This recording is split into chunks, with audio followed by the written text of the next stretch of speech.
வாயை திறந்து சமைச்சு சாப்பிட முடியாது. அவங்களுக்கு ஒரு 50 வயசு இருக்கும். கொடுத்தோம் அந்த பேசுறதுக்கு அவங்க தூக்கி தூர வீசிட்டாங்க. என்ன செஞ்சாங்க?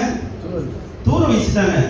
என்னடா அவங்க தூர வீசிட்டாங்க அப்படின்னு நம்ம டிஸ்ட்ரிபியூட்டர் கேட்கும்போது அவங்க சொன்னாங்க, அவங்க பார்க்காத டாக்டர் கிடையாது, தேய்க்காத பேஸ்ட் கிடையாது அப்படின்னாங்க. நான் சொன்னேன், அந்த பேஸ்ட் அங்கேயே கிடக்கட்டும், அந்த பேஸ்ட் யாரும் எடுக்காதீங்க, அந்த பேஸ்ட் கொண்டு வந்த டிஸ்ட்ரிபியூட்டர் யாரும் அதுக்கான காஸ்ட்டை நான் தந்துடுறேன் அப்படின்னு சொல்லி அவங்க கூட்டு வந்துட்டேன்.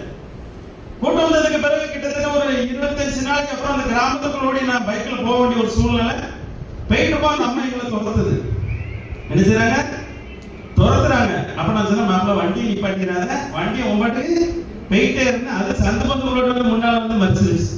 நான் உங்களை நிப்பாட்ட சொல்றேன், நீங்க உங்க பாட்டு போயிட்டு இருக்கீங்க அப்படின்னு. என்னமா உங்களுக்கு பிரச்சனை அப்படின்னு, எங்க வீட்டுக்கு வாங்க அப்படின்னு. அன்னைக்கு நான் பேசுறதுக்கு போட்டது உங்களுக்கு மன்னிப்பு கேட்டுக்கிறேன்.